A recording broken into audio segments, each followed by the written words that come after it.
Hello. Hi everyone. Hope you're doing great. As we have promised that we will bring a grammar kit for you. So here we are presenting the first topic of a grammar kit that we have promised. It is verb. So verb is the foundation of all the other topics that we see in the grammar. If you have a sheer understanding of this topic, then all the other associated topics in grammar is somewhat or the other linked to this topic verb only, like talking about subject verb, talking about tenses, active, passive, etc. All the other topics are somewhat originating from this topic only. So make sure that you know this topic very well. The other thing that I like to tell you that I'll make this lecture in bilingual language so that every student gets the sheer understanding of the concepts. All right. So without wasting much time, let's deep into the sessions of this completely foundational topic, and that is verb. If I ask you what verb is, you will tell me if I do any sort of work that caters around saying that it is verb. Like if I play, if I jump, so all these are verbs. जब हम कोई काम कर रहे हैं वो verb होता है. That would be the definition that a first class or the second class student would give to me. Now we'll see verb in these four aspects. अगर कोई word किसी का state बता रहा है तो that would be called as verb. For example, if I say that she is smart, तो यहाँ पे she का state कौन बता रहा है? she का state हमारा is बता रहा है, तो is यहाँ पे हमारा verb हो गया. ऑलराइट, she का क्या state बता रहा है कि she कैसी है? she smart है, तो यहाँ पे is हमारा verb हो गया. Action, action का हम देख ही चुके हैं. If we do any sort of activity, then that is known as verb. Like if I say that she is playing, now what activity she is doing here? She is doing the activity of playing. So playing here would be the verb for you. Alright. The third way of telling me what verb is that if any word determines possession, किसी के पास कोई चीज है, कोई चीज कोई possess कर रहा है, तो वो word verb होता है. जैसे she has a pen. she के पास क्या है? she के पास एक पेन है. she क्या कर रही है? she एक पेन को possess कर रही है. तो यहाँ पे ये has क्या हो गया? has हो गया हमारा verb. वर्ब क्या बताता है? और वर्ब बेसिकली सब्जेक्ट के बारे में बताता है. दैट इज आइदर नाउन और प्रोनाउन. ठीक है, जैसे हमने यहाँ पर देखा शी क्या था? शी एक प्रोनाउन था और शी ने किसके बारे में बताया? बेसिकली हैज वर्ब था और हैज ने किसके बारे में बताया? हैज ने शी जो कि हमारा प्रोनाउन था उसके बारे में बताया. If I say that Ram is fast, तो what is here is verb. हमने अभी देखा राम क्या है? राम हमारा सब्जेक्ट है. सब्जेक्ट क्या? राम हमारा नाउन है, तो नाउन के बारे में कौन बता रहा है? इज बता रहा है, and is out there is verb. Alright. Now, when we categorize verb, it is categorized on two bases. Our verb is either main verb or is helping verb. Helping verb means that its presence is not mandatory. It may or may not be there. Alright? It may or may not be there, not mandatory. But main verb's presence is very mandatory. A sentence cannot be constructed without main verb. Her sentence में main verb का होना जरूरी ही जरूरी है. Alright. Helping verb main verb की तरह भी काम कर सकती है. हेल्पिंग वर्ब को हम ऑक्सिलरी वर्ब भी बोलते हैं. ठीक है, आगे हम देखेंगे हेल्पिंग वर्ब को ऑक्सिलरी वर्ब भी बोलते हैं. तो हेल्पिंग वर्ब मेन वर्ब की तरह भी काम करती है और हमारा हेल्प करने के लिए भी काम करती है. Alright. Helping verbs basically these are the helping verbs that we have listed out here. You can have a look at it. We would deal it sooner or later in the exercises. Has हो गया, have हो गया, had हो गया. Then these are the modals. Each modal is carrying a significant property associated with them. We use these modals interchangeably, but I would let you know that what is the usage of each modal. Then main verb are again of two types. One is finite verb, again bifurcated into transitive, intransitive, and the other is not finite verb, which are of three types: infinitive, gerund, and participle. I would be teaching you in such a manner that your concepts are clear and simultaneously you are able to prepare yourself for these competitive examination, because at the end what matters the most is you know the concept, you know the things, but there should be a judgment. All right, there should be a parameter to judge your performance. So after reading my lectures, make sure that you go and do some or the other questions of the competition. All right, be it SSC, be it railways, be it anywhere. If English comes, just take out those questions, and after reading my lectures, just try doing these exercises out there. Alright, you'll see that the things are working out for you because I'll tell you the concepts much on the application perspective. Alright, so now seeing that again verb can be bifurcated into two parts. अगर कोई action perform नहीं हो रहा है, so that would be an stative verb. ठीक है. If certain activity is being done, तो that would be an action verb. All right.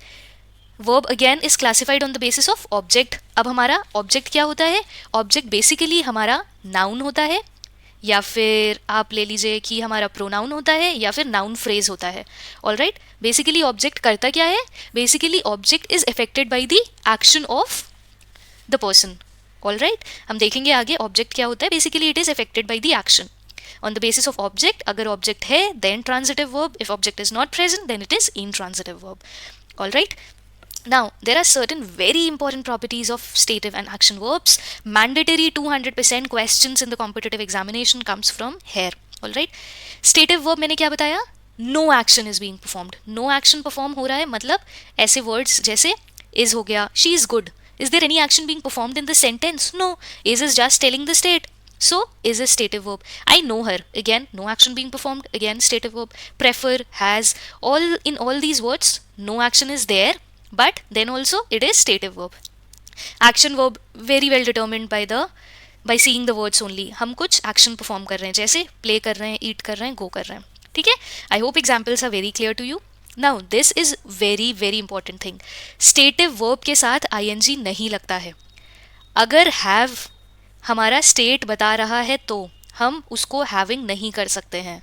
All right. जैसे कि हम एक बहुत ही गलती करते हैं, हम बोलते हैं I am having a book. I am having a book is completely wrong. Why? Because यहाँ पे having हमारा किसका काम कर रहा है? Having हमारा state बता रहा है, क्योंकि this is not telling an action, this is telling an state. And what rule we have read in our stative verbs? That stative verb don't take ing with them. So it is completely wrong sentence. Rather than the correct version of this sentence would be I have a book. All right. So this is a correct version of this sentence. So from now onwards, make sure that you avoid speaking this sentence because this is wrong. Now, I am having tea. Pause the video and think that, is it correct? Yes, it is completely correct because out here you are doing certain task. You are drinking tea. तो यहाँ पे कुछ action perform हो रहा है. तो हम इस have का ing बना सकते हैं without any second thought. So this is completely correct. All right. So we saw this property. अब एक और प्रॉपर्टी है दैट स्टेटिव वर्ब के साथ हम वुड नहीं लगाते हैं. ऑलराइट. स्टेटिव वर्ब के साथ हम यूज्ड टू लगाते हैं. एक्शन वर्ब के साथ क्या होता है? हम एक्शन वर्ब के साथ यूज्ड टू भी लगाते हैं और वुड भी लगाते हैं. Alright. Fourth point, stative verb adjective use करता है. Very very important point. और एक्शन वर्ब हमारा एडवर्ब यूज करता है. For the time being let's don't dive into the deeper concepts of what adjective what adverb is. Let's understand that adverb are basically certain words that end with ly fall in the domain of being adverb. All right. For the time being let's know only this concept. तो यहाँ पे अब हम देखते हैं food tested bitter होगा कि bitterly होगा. टेस्टेड हमारा क्या है? Tested is are stative verb or it is action verb. Tested में हम कुछ काम तो कर नहीं रहे, तो टेस्टेड इज स्टेटिव वर्ब. ठीक है. और हमने क्या पढ़ा है? स्टेटिव वर्ब अपने साथ क्या लेता है? स्टेटिव वर्ब अपने साथ एडजेक्टिव लेता है. तो इसमें बिटर हो जाएगा बिकॉज ly वाले सेंटेंस आर एडवर्ब. ठीक है. तो यहाँ पे food tested bitter is the correct sentence. All right. Let's see the other sentence. She सैंग sweetly होगा कि स्वीटली होगा? सैंग क्या है हमारा? सैंग हमारा एक्शन वर्ब है. एक्शन वर्ब के साथ हमने क्या पढ़ा है कि हम एक्शन वर्ब के साथ एडवर्ब लेते हैं. All right. एडवर्ब क्या हो गया हमारा? She सैंग sweetly. ly लग गया. All right. तो आई होप कि ये चारों कंसेप्ट्स बहुत ही ज़्यादा क्लियर हो गए होंगे, क्योंकि ये बहुत छोटे छोटे कंसेप्ट्स हैं. कोई ऐसे बताता नहीं है इम्प्लिसिटली मेंशन करके, बट हमारे क्वेश्चंस इन चारों कंसेप्ट्स के अराउंड मूव करते रहते हैं. ठीक है. All right. I hope that it is very clear to you.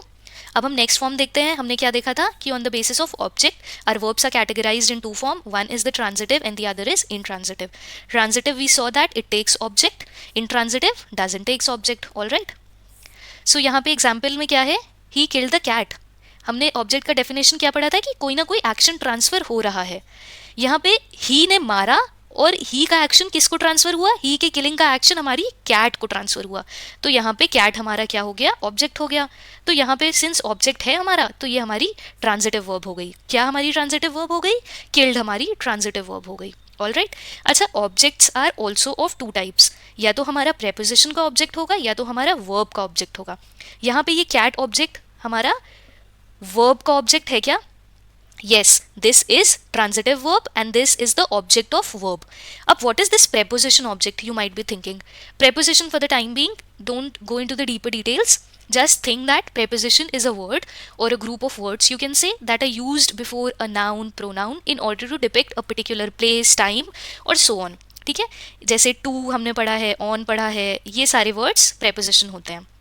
ठीक है, इन वर्ड्स के बाद, इन प्रेपोजिशंस के बाद अगर कुछ आ रहा है तो वो हमारा प्रेपोजिशन ऑब्जेक्ट है. ठीक है, अब ये हम देखते हैं example. Chetan gifted a ring to Zoya. Gifted, we saw a verb out here. All right, and this is a transitive verb of course. Why? Because object is used here. Object क्या है हमारा? Object is ring. ये ring कैसा object है? This is verb object. Why? Because it is placed beside a verb. यहाँ पे Zoya, what is Zoya? This is also the object we know, but this is a prepositional object. All right, what type of object it is? It is a prepositional object. Why? Because it is placed after a preposition and preposition is this to. I hope चीजें link हो रही हैं, and if not we'll look at them again. Intransitive verb क्या होता है? जहाँ पे object नहीं होता है. ऑल राइट, ऑब्जेक्ट यहाँ पे नहीं है. Sun rises in the east, sun rise हो रहा है, कोई भी एक्शन ट्रांसमिट नहीं हो रहा है, तो we do not have the object out here. All right, hope this is clear. अब यहाँ पे देखते हैं. The driver stopped the bus. यहाँ पे स्टॉप्ड क्या है? इज इट ट्रांजिटिव वर्ब और इनट्रांजिटिव वर्ब? यहाँ पे हमारा एक्शन क्या पास हो रहा है किसी को? यस, हमारा एक्शन हमारी बस को पास हो रहा है. तो यहाँ पे we have an object, and since when we have the object we have heard that verb would be transitive verb. So यहाँ पे हमारा स्टॉप्ड क्या है? स्टॉप्ड हमारा ट्रांजिटिव वर्ब है. ऑल राइट, एंड देन यहाँ पे द ड्राइवर स्टॉप्ड सडनली. यहाँ पे कोई भी एक्शन ट्रांसमिट नहीं हो रहा है. ऑल राइट, एंड सडनली यहाँ पे क्या किसका काम कर रहा है? यहाँ सडनली एडजेक्टिव नहीं, एडवर्ब का काम कर रहा है. Don't confuse with adverb and adjective. Suddenly यहाँ पे एडवर्ब का काम कर रहा है. तो स्टॉप्ड क्या हो गया हमारा? इनट्रांजिटिव वर्ब हो गया. Why? Because we don't have any sort of object out here. All right, I think the concept is clear to you. Now if I say that the girl fought with the boy. Alright, so now pause the video and see that what would be the answer of it. Alright, fought. Fought would be transitive verb or intransitive verb. Let me know. Fought with the boy. So out here we saw that with हमारा क्या हुआ? With हमारा एक preposition आ गया. Preposition के बाद हमने देखा ये कैसा object आ गया? ये prepositional object आ गया. तो वर्ब का तो ऑब्जेक्ट हमारे पास नहीं है, एंड ये जितने भी कंसेप्ट लगते हैं ट्रांजिटिव वर्ब के लिए वो ये होना चाहिए कि उसका वर्ब का ऑब्जेक्ट होना चाहिए. बट यहाँ तो हमारे पास वर्ब का ऑब्जेक्ट आया ही नहीं, तो फॉट हमारा कैसा हो जाएगा? फॉट हमारा इनट्रांजिटिव वर्ब हो जाएगा. All right, next question. If any questions are there you are free to post them on the chat and I will surely reply them one by one. All right, now if I say that just the continuation of the topic that we were doing, if I say that she elected him as the mayor or the principal. So what elected is? She elected him mayor. All right, say suppose this is subject, this is the sentence. All right, so him out here turns out to be object. All right, elected is verb, no doubt it is verb.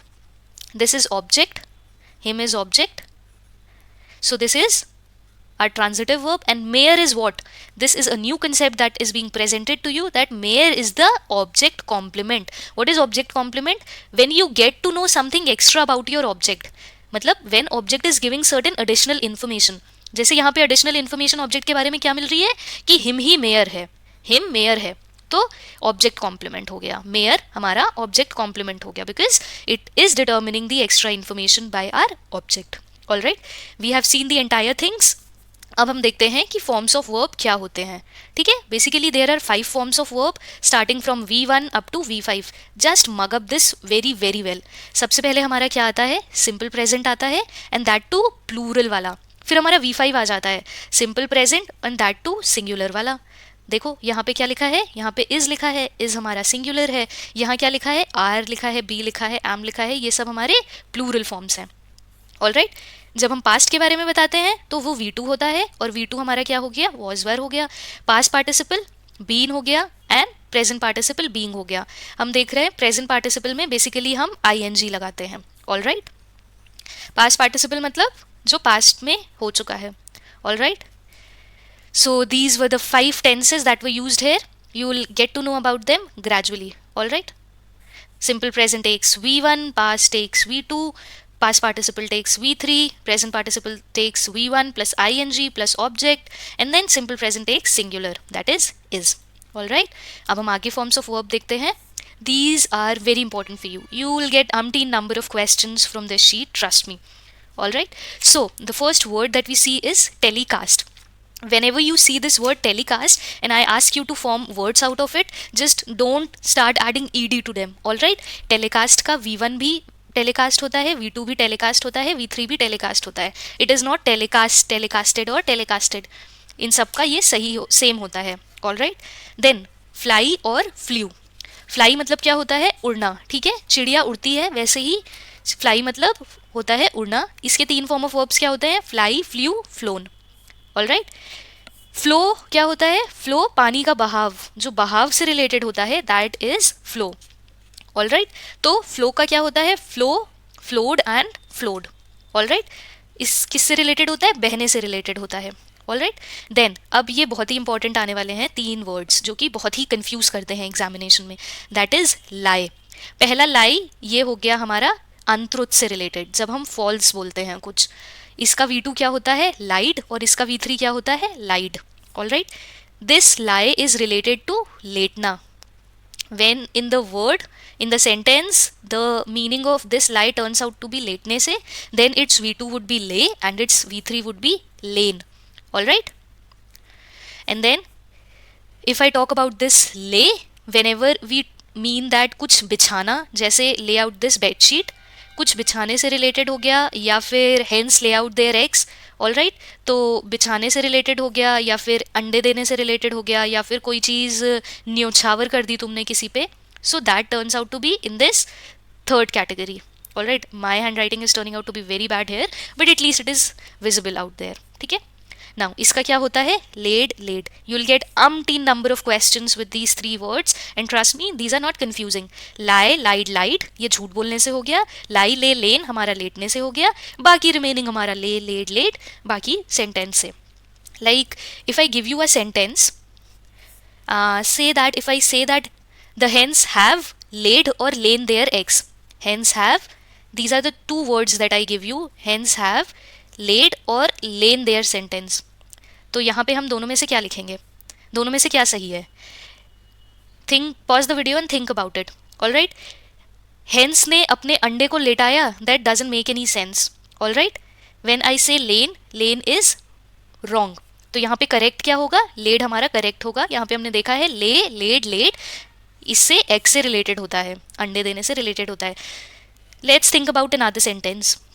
He lied his luggage on the floor और he laid his luggage on the floor. उसने अपने luggage से झूठ बोला कि उसने अपने luggage को लेटाया. तो यहाँ पे क्या आएगा? अगेन यहाँ पे हमारा आएगा laid the luggage on the floor. Alright, यहाँ पे किससे सेंस हो गया? रखना. उसने अपने लगेज को नीचे रखा. ठीक है, तो यहाँ पर हमारा लेड हो गया. देन द सोल्जर्स ले out their lives on the battle field. Soldiers अपनी लाइफ को न्यौछावर कर देते हैं. तो यहाँ पे क्या आएगा? LAY, वो अपनी लाइफ को न्यौछावर कर देते हैं. ऑलराइट, आई होप दैट यहाँ पे क्लियर है. अब देखो, हैंग और हैंग, इस हैंग में कन्फ्यूजन होता है. जब हम हैंग को फांसी लगाने के सेंस में यूज़ कर रहे हैं, कैदियों को फांसी दी जाती है, तो वहाँ पे V2 क्या हो जाएगा हमारा? हैंग्ड. V3 भी हैंग्ड हो जाएगा. ठीक है, जब हैंग कपड़ों को सुखाने के लिए बोला जाता है, ठीक है, क्लोथ्स के लिए बोला जाता है, तो ये होगा hung, hung. The clothes are hung on the door. Alright, अब नेक्स्ट वर्ड देखते हैं. Fall, fail, fallen. ऑलराइट, ये हो गया कोई चीज़ गिरने से रिलेटेड. ठीक, कोई चीज़ गिरना. अगेन ये दोनों सेम वर्ड्स हैं, लेकिन सेंटेंसेस में बहुत ही ज़्यादा कंफ्यूज करते हैं.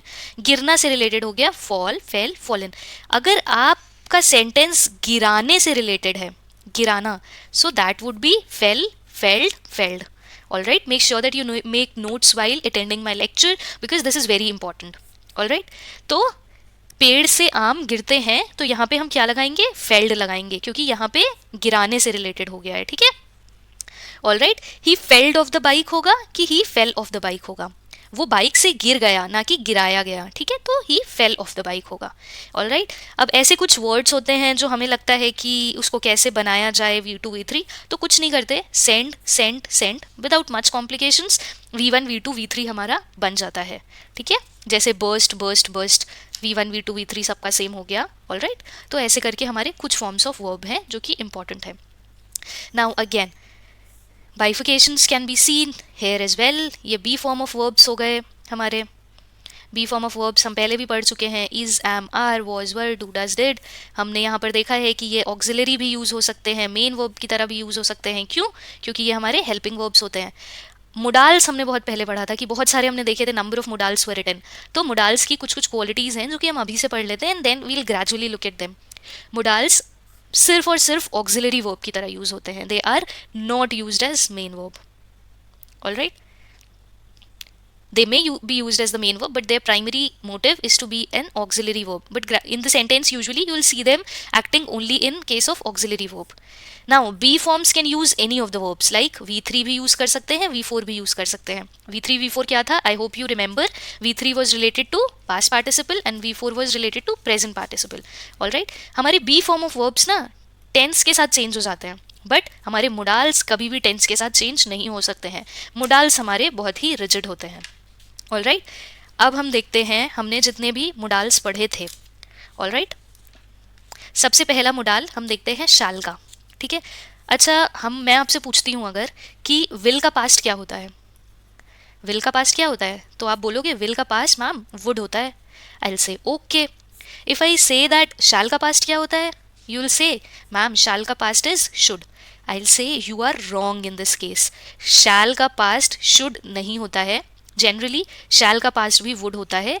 Just in one case shall का पास्ट शुड होता है, and that is when you give advice. When you are giving advice then only we can say कि शैल का पास्ट शुड होता है, अदरवाइज शैल का भी पास्ट वुड होगा। Alright, if I say that he said I shall do the work, I shall do the work. Alright, अभी हम वैसे तो ये डायरेक्ट इनडायरेक्ट में पढ़ेंगे, बट थोड़ा सा रेफरेंस सिंस हम मोडाल्स पढ़ रहे हैं तो ले लेते हैं।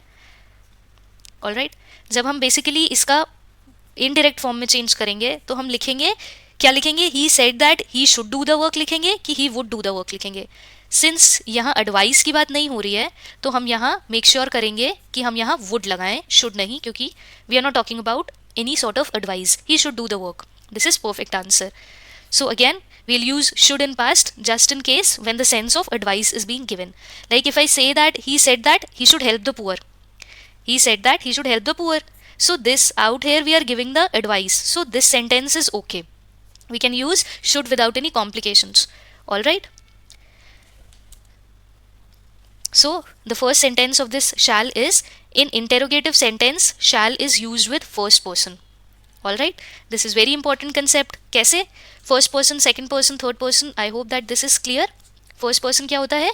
फर्स्ट पर्सन बेसिकली हमारा जो स्पीकर होता है, इस फर्स्ट पर्सन को एड्रेस करने के लिए we write I we. Second person is you, जो सेकंड पर्सन हो गया वो हमारा यू होता है। थर्ड पर्सन हमारा कौन होता है? He she, it, they. Third person कौन होता है? जिसके बारे में बोला जा रहा है। ऑलराइट, और सेकंड पर्सन कौन होता है? जिससे फर्स्ट पर्सन बात कर रहा है, मतलब कि जो सुन रहा है वो सेकंड पर्सन होता है, जिसके बारे में बोला जा रहा है वो थर्ड पर्सन होता है, एंड जो बोल रहा है वो फर्स्ट पर्सन होता है। ठीक है, तो इंटेरोगेटिव सेंटेंस में ही शैल के साथ फर्स्ट पर्सन यूज होता है। जैसे कि व्हेन आई से शैल आई गो, तो क्या ये सही है? शैल आई गो, ये बिल्कुल सही है। क्यों? First of all interrogative sentences कौन से होते हैं? That ends with a question mark. ठीक है, तो इंटेरोगेटिव सेंटेंस में हमारा फर्स्ट पर्सन लगा हुआ है, हाँ लगा हुआ है, और शैल फर्स्ट पर्सन ही लेता है। ऑलराइट, तो ये सही है। अगर मैं इसी की जगह लिख दूं कि shall you go, shall you go, तो ये क्या होगा? ये गलत हो जाएगा। क्यों? यहाँ पे शैल लगा है, यहाँ पे क्वेश्चन मार्क लगा है, तो इसके अकॉर्डिंग इंटेरोगेटिव सेंटेंस में यहाँ सेकेंड पर्सन यूज हो गया, which is violation of the rule, तो ये गलत हो गया। ऑलराइट, बाकी विल और शैल में ऐसा सच कोई फ़र्क नहीं होता है। विल हमारा स्ट्रॉन्ग फ्यूचर दिखाता है कि I will do the work, मैं ये काम करके रहूँगा चाहे जो हो जाए, तो ये बेसिकली हमारा स्ट्रॉन्ग फ्यूचर दिखाता है। बाकी हमारा अगर हम शैल की बात करें तो शैल हमारा एक नॉर्मल फ्यूचर दिखाता है कि हाँ आई शैल डू द वर्क, कर लूँगा, कोई ऐसी दृढ़ता नहीं है पर कर लूँगा, तो थोड़ा नॉर्मल फ्यूचर दिखाता है। बट सेंटेंसेस के पर्सपेक्टिव से इसमें कोई भी एरर नहीं आएगा, क्योंकि you can not analyze from the sentence whether it is strong और it is normal, all right.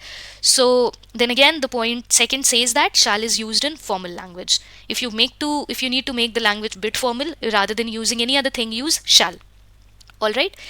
If I say I shall go, is it correct? Of course correct. Then it is normal thing, all right. Then talking about shall, I think we are good to go with shall. All the properties of shall have been completed. If I say a sentence, I'll give you a sentence now. I'll say that will or shall. Just read the sentence carefully and tell me what it would be its answer. I be told the truth by him. Like whatever question are there, it is a question mark sentence. I will और shall I be told truth by him. क्या मेरे को उसके द्वारा सच बताया जाएगा? तो यहाँ पे पहली बात तो हमने देखा, यहाँ पे क्वेश्चन मार्क है, यहाँ पे फर्स्ट पर्सन है, क्वेश्चन मार्क और फर्स्ट पर्सन के साथ हम शैल यूज करेंगे, ठीक है। आई होप कि अब चीज़ें क्लियर हो गई हों शैल के रिगार्डिंग, ठीक है। अब हमारा सेकेंड फॉर्म ऑफ मोडाल आ गया, शुड आ गया, all right. Whenever an advice और suggestion needs to be given, like when I say that one should always obey their parents, one should always keep one's promises, तो these are the sorts of advice and suggestion I am giving, तो इसके साथ हम should लगा सकते हैं। जब हमारी कोई चीज़ ड्यूटी बता रही है कि we are duty bound to do a particular thing, तो again we can use should. Now ये तीन काफ़ी इंपॉर्टेंट हैं। हमने देखा शैल का पास्ट शुड होता है इन केस ऑफ एडवाइस, नहीं तो शैल का पास्ट वुड होता है, ये हम कई बार देख चुके हैं। शुड हमारा एक लौता ऐसा मोडाल है जो कि कंडीशनल सेंटेंसेस में यूज होता है। कंडीशनल मतलब वो सेंटेंसेस जो कि इफ वगैरह से शुरू होते हैं, ठीक है। If he did this he would do this, तो कंडीशनल सेंटेंस के साथ हमारा शुड यूज होता है और ये इन्वर्जन लेता है। इन्वर्जन का मतलब क्या होता है, एक जनरल फ्लो हमारा क्या होता है किसी भी सेंटेंस का, हम कई बार देख चुके हैं। जनरल फ्लो होता है subject plus verb plus object. यहाँ पे अगर हमारा शुड आ गया तो शुड हमारा इन्वर्जन ले लेगा और इन्वर्जन लेके हमारा हो जाएगा, बेसिकली ये हमारा इन्वर्ट होके क्या हो जाएगा, verb subject object, all right. So we will see, जैसे कि if he works he will succeed, all right. This is a conditional sentence where in I say that if he works, अगर उसने काम किया तो उसे सक्सेस मिलेगी। If he works he will succeed, अगर उसने काम किया तो उसे सक्सेस मिलेगी, all right. Should he work he will succeed, यहाँ पे should he work he will succeed, ये इस तरीके से ऐसे ले लेता है, all right. I hope that this is clear. Should जितना पढ़ाया उतना क्लियर हो गया। आगे हम और जैसे जैसे आता जाएगा will keep on looking at it. अब वुड क्या हो गया, हमारा कोई भी हैबिट ऑफ पास्ट है तो वो वुड को बताने का काम करती है। जैसे कि When I was at the university, I would study for late hours, all right? जब मैं यूनिवर्सिटी में हुआ करता था तो मैं देर रात तक पढ़ा करता था, तो ये हमारे पास्ट की हैबिट बता रहा है। ऐसे पोलाइट रिक्वेस्ट भी बताया जाता है, जैसे would you please pass me a water, तो यहाँ पे ऐसे पोलाइटली कुछ बोलने के लिए वुड यूज़ करते हैं। विलिंगनेस और डिज़ायर, हमारा डिज़ायर या हमारी दृढ़ता किसी चीज़ को पाने की, वो वुड से डिटर्मिन होती है, ऑल राइट। अच्छा, हमने पहले देखा था कि एक्शन वर्ब में यूज्ड टू और वुड दोनों यूज होता है, उसका काम हमारा मोडाल्स में आएगा। कि हमने देखा था कि एक्शन वर्ब्स में वुड और यूज टू दोनों यूज होता है, तो यहाँ पे दोनों यूज होगा। और स्टेटिव वर्ब में यूज टू यूज होता है, वुड नहीं यूज होता है, ऑल राइट। अब इसका सेंटेंस कैसे आता है, जैसे मैं बोल दूं कि I would be a lawyer, I would be a lawyer but now I am a teacher. अब यहाँ पे ये आप बताइए ये सेंटेंस सही है कि नहीं सही है, कि I would be a lawyer but I am a teacher. यहाँ पे वुड क्या हो गया, हमने ये पढ़ा है कि वुड स्टेटिव वर्ब के साथ नहीं आता है, यूज्ड टू स्टेटिव वर्ब के साथ आता है। और स्टेटिव वर्ब हमारा यहाँ पे बी हो गया। पहले तो हमने सेंटेंस में वर्ब ढूंढा, वर्ब हमें मिला बी, हमने नोटिस करा कि वर्ब हमारा स्टेटिव वर्ब है, हमें रूल पता है कि स्टेटिव वर्ब के साथ वुड नहीं आता है, तो इसका करेक्ट फॉर्म क्या होगा कि I used to be a lawyer but now I am a teacher, all right. Now let's look at the second sentence. When I say that I would या फिर used to, I would use to like music, like, yeah, you can say I would or used to like dancing but now I like to, you can add any of the sentence like, but now I like to sing. सो यहाँ पे use to होगा, क्यों? क्योंकि यहाँ पे again हमारा stative verb है, तो यूज टू लेगा, वुड नहीं लेगा. If I say that I would play cricket, I use to play cricket, तो यहाँ पे दोनों सही है. क्यों? Because play is action verb. Alright, I hope हमें वुड का मतलब समझ आ गया होगा. Alright, sorry. Then we see can. Can क्या होता है?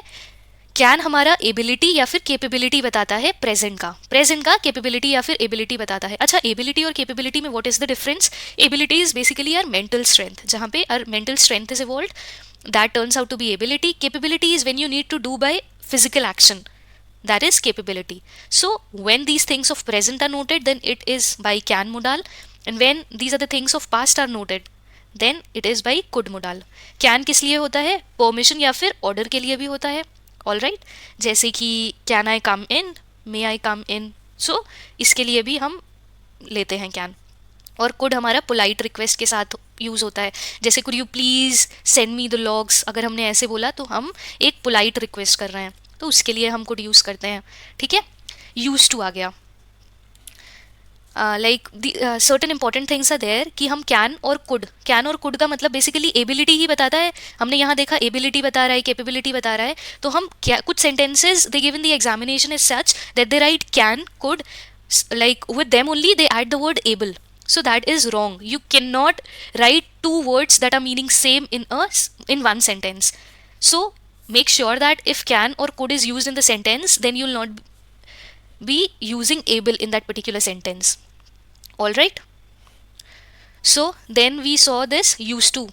All right, now make sure that in order to turn any modal into future, we use this be form plus verb 3. All right, हमें फ्यूचर का कोई भी बनाना है तो हम बी लगाते हैं प्लस V3 लगाते हैं. We look at these examples few time back, but अभी हम देखते हैं यूज्ड टू. अच्छा, कोई भी मोडाल टू नहीं लेता है. Make one thing very clear, none of the modals they take this word to with them apart from two modals. One is this used to and the other is ought to, that we'll see later. All right, तो अच्छा, used to की एक खासियत है that it acts as the auxiliary verb also. Since it is a modal, it would be acting as the auxiliary verb. Apart from acting as an auxiliary verb, it acts as an adjective as well. All right, I'll give you the example. Like if I write the word sentence, he used to play chess. वो chess खेला करता था. यहाँ पे हमारा used to क्या है? Is it auxiliary verb or is it adjective? यहाँ पे used to is auxiliary verb, यहाँ पे play is main verb, and this is our object. तो यहाँ पे तो यूज्ड टू हमारा ऑक्सिलरी वर्ब की तरह काम कर रहा है. हमने क्या कहा? यूज टू एडजेक्टिव की तरह भी यूज हो सकता है. तो if I write a sentence as such, he was use to study, he was use to study late hours. अच्छा, ये सेंटेंस सुनने में बहुत अब्रप्ट नहीं लग रहा है कि something is lacking in this sentence? So let's see what it is lacking. हम सेंटेंस को तोड़ेंगे. पहले तो हमने क्या देखा कि वॉज आ गया, पहले ही वर्ब आ गया, और हमें पता है पहले ऑक्सिलरी वर्ब आता है और फिर मेन वर्ब आता है. ठीक है, तो हमारा तो ऑक्सिलरी वर्ब पहले ही आ गया, मतलब कि अब यूज टू हमारा ऑक्सिलरी वर्ब नहीं रह गया. यूज टू हमारा एडजेक्टिव की तरह एक्ट करेगा. ठीक है, और एडजेक्टिव की विशेषता बताने के लिए व्हाट वी नीड एक नाउन. पर हमने क्या देखा? यहाँ तो नाउन नहीं है, यहाँ तो वर्ब है. वर्ब को नाउन में कन्वर्ट करने के लिए व्हाट वी नीड, यहाँ पे एक और कंसेप्ट आ गया, and that is gerund. Gerund, what basically is gerund? Gerund is a verb that acts as a noun. Gerund में क्या होता है? हम ing लगा देते हैं. तो यहाँ पे क्या आएगा? She was use to studying late hours. तो यहाँ पे ये सेंटेंस अब जाके सही हुआ, earlier it was wrong. So I hope कि ये कंसेप्ट क्लियर हुआ है कि यूज टू हमारा ऑक्सिलरी वर्ब की तरह भी एक्ट होता है और एडजेक्टिव की तरह भी एक्ट होता है. All right, now if I say that I use to teach late hours, सही है, परफेक्ट है, because teach is, because you don't have any other verb, हमारा एक ही मोडाल वर्ब है and that is use to, तो ये सही है. But if I write I was use to teach late hours, तो गलत है. हमें क्या लिखना पड़ेगा? I was use to teaching late hours. All right, I hope ये कंसेप्ट समझ आया होगा. Then looking on to the next thing, may. Like no first see this used to का क्या होता है? used to का perspective basically habituated to, accustomed to, addicted to, इनके अराउंड ही इसका मीनिंग सर्कमवेंट करता है. Alright, he is used to driving fast, he was used to driving fast, he got used to driving fast, everything. Main verb is there, then used to is acting as adjective, adjective आ गया तो gerund आएगा, बाकी used to इन 3 perspective में use होता है. Alright, अब let's look on to the other concept and that is may. May हम प्रेजेंट में भी यूज कर सकते हैं, हम फ्यूचर में भी यूज कर सकते हैं. जैसे कि हमने देखा कि कैन और कुड के साथ एबिलिटी, एबल वर्ड नहीं लगाते हैं because they themselves denote the ability और द कैपेबिलिटी. सिमिलरली मे के साथ हम, मे या माइट के साथ हम पॉसिबली नहीं लगाते हैं बिकॉज यहाँ पर हम देख रहे हैं मे का मतलब ही पॉसिबली होता है. हम पॉसिबली नहीं लगाते हैं, हम पॉसिबल नहीं लगाते हैं, हम लाइकली नहीं लगाते हैं बिकॉज मे का मीनिंग ही यही होता है. तो जनरली हम क्या देखते हैं, सेंटेंसेस हमारे को ऐसे दे देते हैं एग्जाम में कि it may likely to rain. तो ये सेंटेंस बिल्कुल ही गलत है. क्यों? क्योंकि मे का भी मतलब भी सेम है, लाइकली का मतलब भी सेम है. तो यहाँ पे हम क्या लिखेंगे, it is likely to rain. ये मे हटा देंगे क्योंकि मे और लाइकली साथ में नहीं होते हैं. ऑलराइट, हमने क्या पढ़ा है कि कोई भी मोडाल अपने साथ टू नहीं लेता है. ठीक है, तो अगर हमने देखा कि it may be possible, is it correct और not? It is not correct, it is possible, ये करेक्ट है. ठीक है, मे हमारा क्या क्या बताता है, मे हमारा पॉसिबिलिटी बताता है कि शायद ऐसा हो. जैसे अभी हमने देखा इट मे रेन, शायद बारिश हो. या फिर मे परमिशन लेने के भी काम आता है. जैसे बच्चे बोलते हैं may I go to drink water, तो वो basically they take the permission from their teacher, तो परमिशन के काम आता है. ब्लेसिंग देने के काम आता है. जैसे may you get success in your life, तो हम किस लिए, ब्लेसिंग देने के काम में यूज़ करते हैं मे को. किसी पर्पस के लिए भी करते हैं. हम खाना खाते हैं ताकि हम हेल्दी रहें, जिए, तो we eat so that we may live, तो यहाँ पे पर्पस का काम कर रहा है. ठीक है, आई होप मे वाला क्लियर हो गया हो. ऑलराइट, अच्छा, one thing that whenever blessing sentences are used, blessing sentence take inversion. अभी हमने इन्वर्जन की बात करी कि बेसिकली सेंटेंस का फॉर्मेट होता है सब्जेक्ट वर्ब अग्रीमेंट, इन्वर्जन लगने से ये इन्वर्ट हो जाता है. ऑलराइट, जैसे if I say that you may achieve great success, तो there is a possibility that you may achieve the success, तो यहाँ पे ये पॉसिबिलिटी का काम कर रहा है. ऑलराइट, मे आई कम इन, हमने ये पढ़ा है कि क्वेश्चन मार्क वाले जितने भी सेंटेंस होते हैं, इंटेरोगेटिव सेंटेंस, हमने पीछे पढ़ा था कि वो इन्वर्जन लेते हैं. तो यहाँ पे क्या आ गया, हमारा इन्वर्जन आ गया. ऑलराइट, आई थिंक दैट हमारा मे क्लियर हो गया है. And the third one that was remaining is dare और need. But before that let me do might with you. Alright, I don't think that I have mentioned in the slide, just a sheer description I'll give you. Might basically हमारा present के लिए भी होता है, future के लिए भी होता है, past के लिए भी होता है. Alright, if I say that the roads are wet, it may or might have rained yesterday, तो यहाँ पे आएगा it might have rained. Alright, यहाँ पे एक और modal I missed out, that is should. Should modal has the similar meaning as we can see. So let me write a formula for you. Should is equal to ought to is equal to had better. Should हम पीछे देख चुके हैं इसका usage क्या होता है. So these three have similar meaning. Alright, तीनों का मतलब basically same है and तीनों modals हैं. एंड शुड हमने देखा है, शुड क्या बताता है, ड्यूटी बताता है, ऑब्लिगेशन बताता है, कोई भी एडवाइस बताता है. जैसे we should respect our elders, तो हम यहाँ पे we ought to respect our elders भी लिख सकते हैं. ठीक है, हैड बेटर. अच्छा, हैड बेटर का एक सिग्निफिकेंस है कि हैड बेटर एक साथ ही आता है सेंटेंस में. ऑलराइट, तो जनरली सेंटेंस में अगर अकेले हैड है तो हैड जनरली सेंटेंस में V3 लेता है, बट हैड बेटर जब है तो यहाँ पे देखो आपने गुड, बेटर, बेस्ट, तो यहाँ पे V2 लिया है. तो जस्ट जनरली हैड V3 लेता है, बट हैड बेटर सिंस एक हमारा डेफिनेट मोडाल है तो यहाँ पे ये ऐसे काम करता है. और हमने क्या पढ़ा है, मोडाल हमेशा V1 लेता है, तो हैड बेटर भी हमारा V1 लेगा. ठीक है, ऑलराइट. सो यहाँ पे शुड का जो जो चीज़ें था, जैसे एडवाइस देने के काम, वैसे हैड बेटर भी एडवाइस देने के काम आता है. जैसे कि you had better to stop making medicine which have side effects, तो again it is giving a sort of advice. Alright, then you had, like if I say you had better gone to bed, if I say this, is it correct?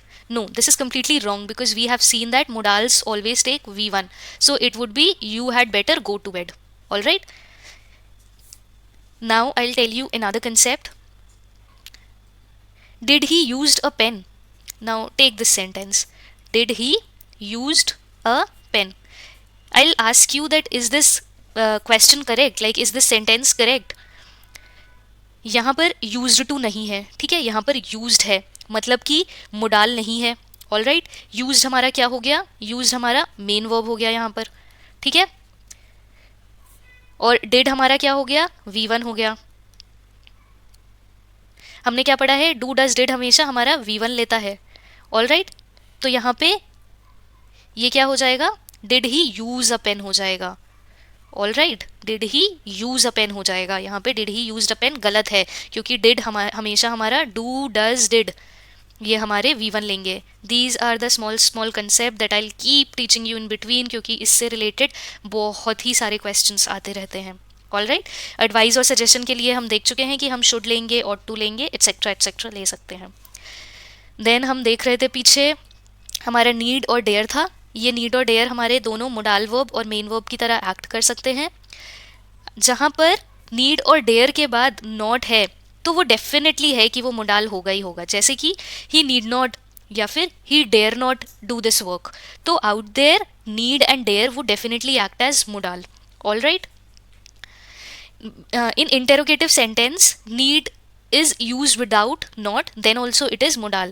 Like say for example, need I drive fast? If I ask you need I drive fast, क्या मुझे तेज गाड़ी चलाने की जरूरत है? So what is this? This is an interrogative sentence. ठीक है, ये इंटेरोगेटिव सेंटेंस है, क्वेश्चन मार्क से एंड हो रहा है. और हमने क्या पढ़ा है? हमने पढ़ा है कि नीड अगर इंटेरोगेटिव सेंटेंस में अकेला आ रहा है नॉट के बिना, then also it is modal. तो यहाँ पे नीड हमारा मोडाल की तरह काम कर रहा है. All right, like few examples I can give you more. जैसे कि if I say they need a pen, they need a pen, तो यहाँ पे नीड हमारा मेन वर्ब की तरह काम कर रहा है. All right, main verb. If I say they need not need a pen, they need not drive fast, या फिर तो नीड नॉट हमारा यहाँ पे ऑक्सिलरी वर्ब का काम कर रहा है. क्यों?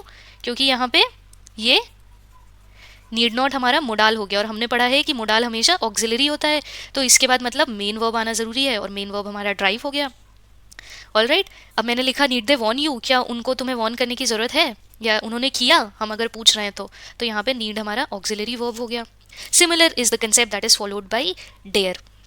All right, if I write you a sentence की they dare not to oppose, dare not to oppose me, pause the video and let me that what is wrong in this sentence.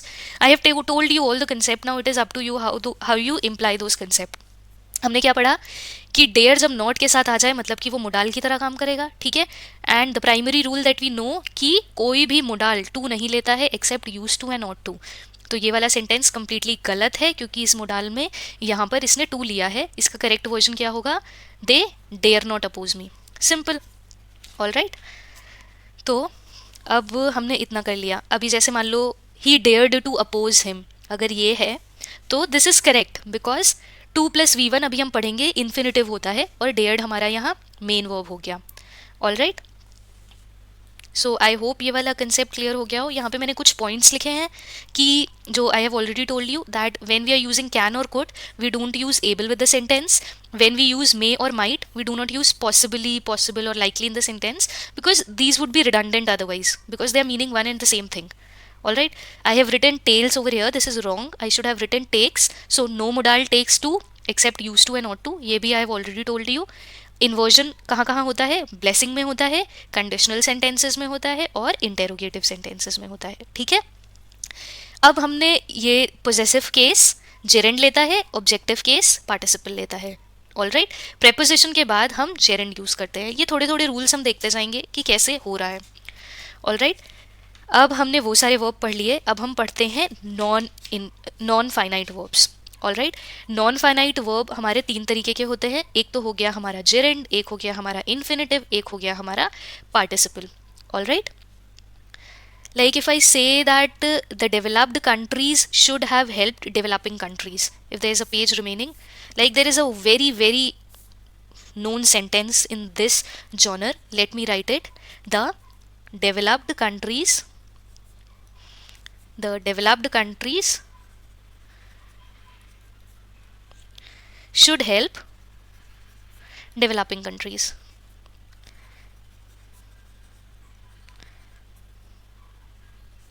All right, so analyze this sentence and let me know what are the things that you notice in the sentence.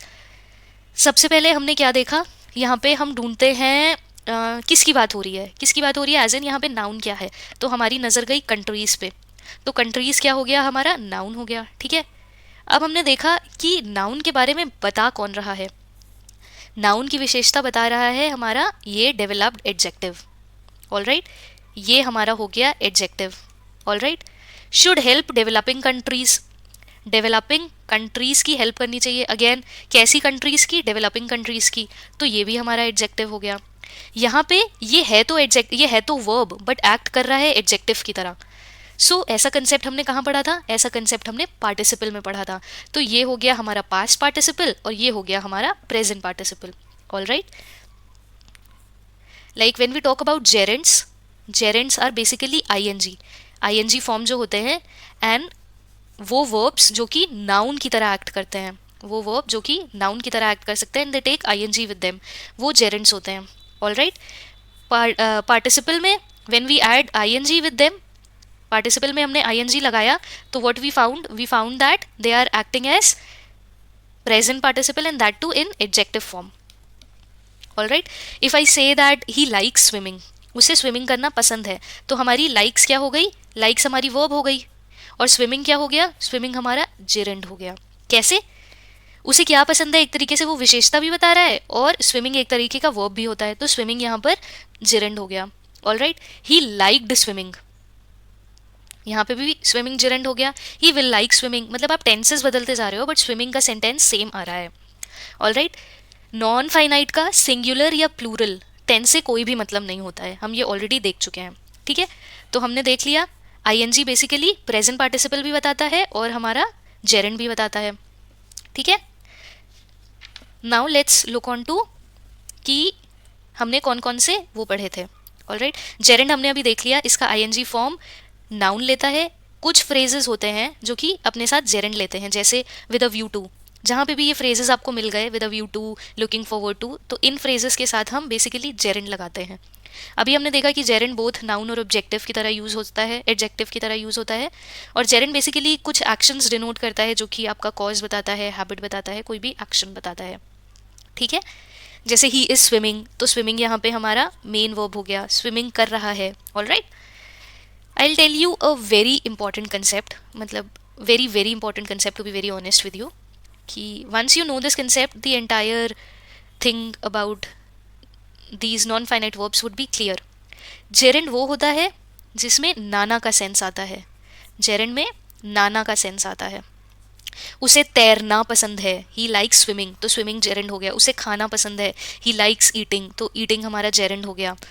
All right, present participle क्या होता है, जहाँ पे हुए का sense आता है. Present participle, उसने while eating food he saw him, खाना खाते हुए उसने उसको देखा, जहाँ पे हुए का सेंस आए दैट इज प्रेजेंट पार्टिसिपल. जैसे पढ़ते हुए, सोते हुए, खाते हुए, so that turns out to be present participle. All right, so like if I give you certain example, swimming is good for health. If I say swimming is good for health, so out here यहाँ पे तैरना से तो मतलब आ नहीं रहा है. तैरना, तैरना सेहत के लिए अच्छा है, swimming is good for health. All right, तैरना आ गया ना, तो यहाँ पे swimming acts as gerund. All right, I saw him swimming, I saw him swimming, मैंने उसे तैरते हुए देखा, तो यहाँ पे हुए का सेंस आ रहा है ना, हुए का सेंस आया तो that is present participle. All right, like if I say smoking is injurious to health, पीना, smoking can be catered around कि सिगरेट पीना, नाना का सेंस आया तो this is your gerund. If I से नो स्मोकिंग, तो नो स्मोकिंग तो बिल्कुल ही अलग हो जाता है. कैसे, यहाँ पे नो क्या हो गया, नो तुम्हारा एडजेक्टिव हो गया और स्मोकिंग तुम्हारा नाउन हो गया, तो यहाँ पे तो स्मोकिंग नाउन की तरह एक्ट करा है. So gradually you are understanding that whatever you can not identify anything by the word. Smoking noun भी एक्ट कर सकता है, एडजेक्टिव भी एक्ट कर सकता है, not pronoun, anything, it can act anything, but depends upon the sense. तो हमें सेंटेंस का सेंस समझना बहुत ही ज़रूरी है. इन्फिनेटिव क्या होता है, हमने जेरेंड अच्छे से पढ़ लिया। इन्फिनेटिव क्या होता है, इन्फिनेटिव बेसिकली टू और वी1 लेता है। जैसे कि I like to swim, to swim हुआ हमारा, तो टू प्लस वी1 लिया एंड दिस इज इन्फिनेटिव। ये हमारा या तो सब्जेक्ट की तरह यूज होगा या तो ऑब्जेक्ट की तरह यूज होगा, ठीक है। बेयर इन्फिनेटिव क्या होता है, बेयर मतलब नो, नो टू, तो वो इन्फिनेटिव्स जो कि बिना टू के यूज होते हैं, those are bare infinitives. Infinitive basically क्या बताता है, कोई भी एक्शंस ऐसे बताता है जो कि purpose, order, request, advice, suggestion ये सब डिटर्मिन करते हैं। ऑल राइट, पार्टिसिपल हम पढ़ ही चुके हैं कि V3 is past participle, V4 is present participle. All right, थोड़ा बहुत हम यहाँ पे देखते हैं कि कैसे होता है। हमने फ्रेजेस के साथ देख लिया कि हम फ्रेजेस के साथ जेरेंड यूज कर सकते हैं, करते हैं, मैंडेटरी है। जैसे कि if I say with a view to avoid accidents, so this is wrong, I should write with a view to avoiding accidents. All right, I saw him smoking whole night, मैंने उसे पीते हुए देखा, तो यहाँ पे हुए हुए का सेंस आ रहा है, तो smoking is present here. All right, present participle here. All right, I hope this is clear to you. Possessive case, अभी मैंने पिछले उसमें I told you a particular rule that possessive case अपने साथ जेरेंड लेता है, ऑब्जेक्टिव केस अपने साथ पार्टिसिपल लेता है। ऑल राइट, तो हम यहाँ देखते हैं कि पॉजेसिव केस क्या होता है, ऑब्जेक्टिव केस क्या होता है। देखो, नॉमिनेटिव केस हमारा बेसिक केस होता है। Let's erase everything and understand this concept. हमारा पहला हो गया nominative case. All right, nominative case में हमारा क्या आता है, और you can say it as इसका सब्जेक्टिव केस भी होता है।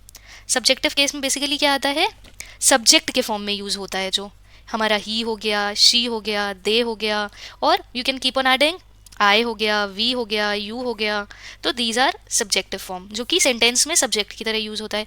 सेकेंड फॉर्म क्या हो गया हमारा, ऑब्जेक्टिव केस हो गया, जो कि सेंटेंस में ऑब्जेक्ट के तौर पे यूज होता है। क्या हो गया हमारा, जैसे हिम हो गया, हर हो गया, देन इन्हीं का बनाओ ऑब्जेक्टिव फॉर्म बनाओ, देम हो गया, me, us, so these are the objective cases. Possessive case, what is the possessive case, that determines a possession, possession as in think of a word that determines the possession, this is my book, तो I का possession क्या हो जाएगा, माई हो जाएगा, mine हो जाएगा। All right, आई का पोजेशन माई माइन हो गया, फिर क्या हो गया हमारा, वी हो गया, इट इज, वी का हो गया आर आर्स, देन दे हो गया, दे का पोजेशन दे देयर्स हो गया, देयर देयर्स हो गया। यू का क्या हो गया पोजीशन, यू का सोच के बताओ, यू का हो गया योर और योर्स। ऑल राइट, तो ये सारे केसेस होते हैं। तो हमने क्या देखा, इस पॉजेसिव केस के साथ हम क्या यूज करते हैं, पॉजेसिव केस के साथ हम पार्टिसिपल यूज करते हैं। ऑल राइट, इस पॉजेसिव केस के साथ हम पार्टिसिपल यूज करते हैं, और ऑब्जेक्टिव केस के साथ, जो कि हमने ये पढ़ा है, ऑब्जेक्टिव केस के साथ हम बेसिकली पार्टिसिपल नहीं बल्कि जेरेंड यूज करते हैं। All right, I hope this is clear to you. I'll give you certain examples as well, because examples are very mandatory for the competitive examination purpose. So my example would go as such. If I say, this is a very tricky part, no? I don't mind him or his